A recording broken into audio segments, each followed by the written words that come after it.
Consumer awakening mission में आपका स्वागत है।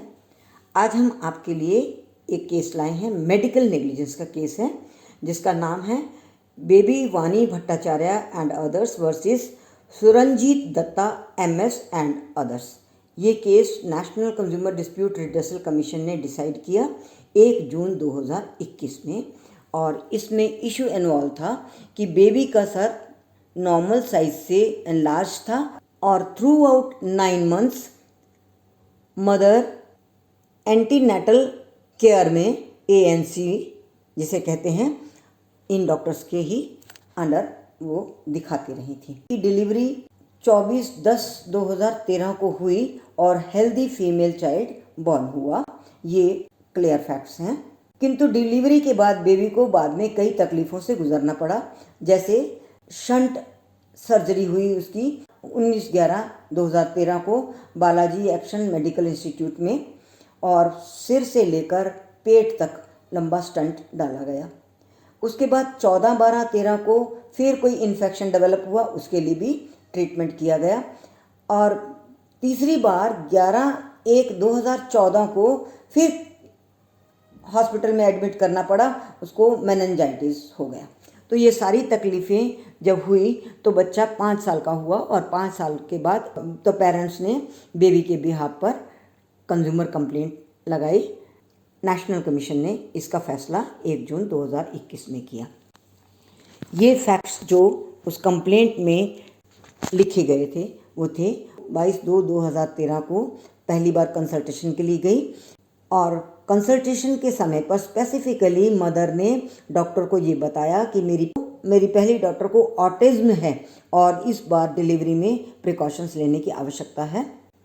पहला अल्ट्रासाउंड 13/4/2013 को किया गया, और एज पर मदर की दूसरी बार USG करने के लिए कोई एडवाइस नहीं दी गई। हेल्दी चाइल्ड बॉर्न हुआ 24/10/12 को, किंतु 11/11/2013 को डिलीवरी के 1 महीने बाद कंप्लेनेंट ने ये नोटिस किया कि बेबी का हेड जो है वो सूजने लगा है, उसमें स्वेलिंग आने लगी है, और उन्होंने उसी हॉस्पिटल के डॉक्टर दिनेश गोयल को कंसल्ट किया और दिखाया, और डॉक्टर दिनेश गोयल ने सारे टेस्ट करने के बाद, MRI करने के बाद जो उनकी ऑब्जर्वेशन थी, उनका कहना था कि इनक्योरेबल डिजीज़ से सफ़र कर रहा है बच्चा, जिसको कहते हैं ग्रॉस कम्युनिकेशन हाइड्रोसेफलोस। ये डिजीज़ बताई गई जो कि इनक्योरेबल है। अब डॉक्टर्स ने अपने डिफेंस में क्या कहा ये हम जानते हैं।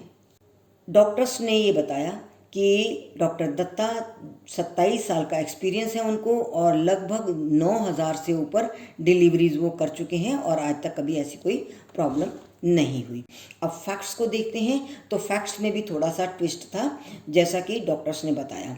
डॉक्टर्स ने बताया कि 13/4/13 को पहला अल्ट्रासाउंड हुआ और बेबी वाज फाउंड नॉर्मल, कोई भी प्रॉब्लम नहीं थी, किंतु मदर को ट्रिपल टेस्ट एंड USG करने के लिए सलाह दी गई थी कि 16 हफ्ते के बाद, प्रेगनेंसी के 16 हफ्ते के बाद उनको ये टेस्ट कराना होगा, किंतु मदर ने डिनाई कर दिया, वो टेस्ट नहीं कराया। किंतु बाद में जनता एक्सरे से एक रिपोर्ट लेकर आई UGS की, जिसमें ये पाया गया कि बेबी नॉर्मल है। मतलब ये कि डॉक्टर्स के कहने पर, एडवाइस पर उनके हॉस्पिटल में ये टेस्ट कराने के लिए मदर ने मना कर दिया, किंतु बाद में जनता एक्सरे से वो एक रिपोर्ट लेके आई जिसके अनुसार बच्चा नॉर्मल था।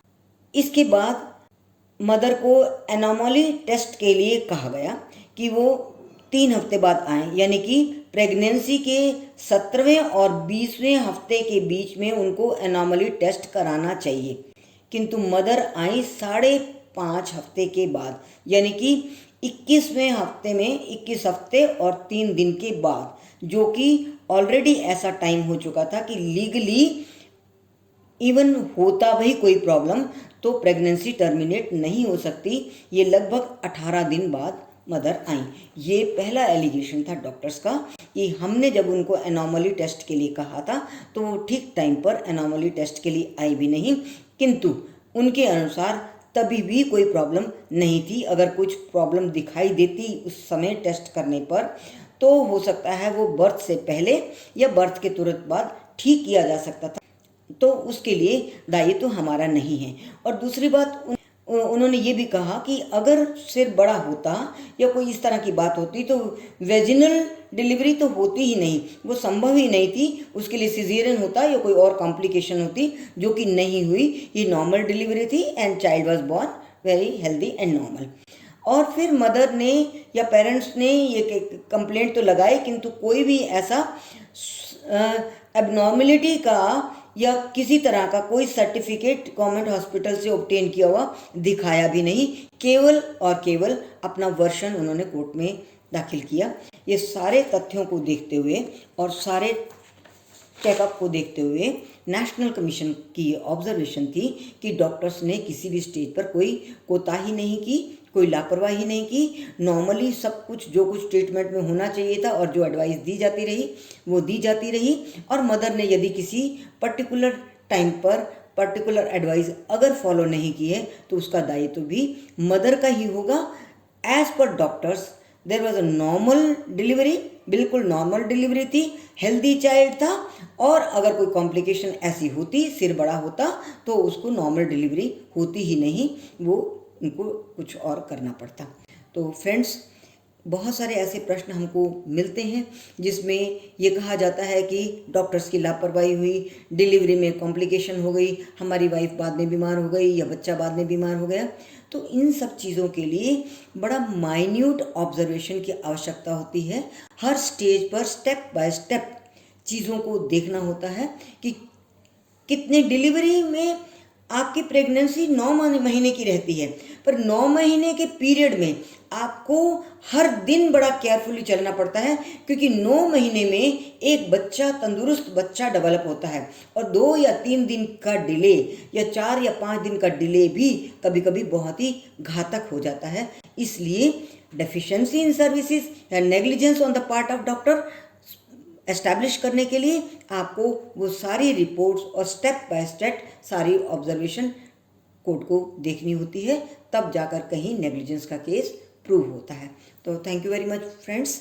ये लेटेस्ट केस था, डिलीवरी का केस था, बच्चे का एबनॉर्मल हेड होने का केस था, जिसको नेशनल कमीशन ने टर्न डाउन किया और इसमें कोई नेग्लिजेंस नहीं पाएंगे। Thank you very much friends. बने रहिए हमारे साथ। हमारे चैनल को यदि आपने सब्सक्राइब नहीं किया तो सब्सक्राइब कर लीजिए, आइकन बटन का अवश्य दबा दीजिए, ताकि हमारे फ्यूचर अपलोड्स आपको रेगुलरली मिलते रहें और हमारा आपका संवाद बना रहे। Thank you.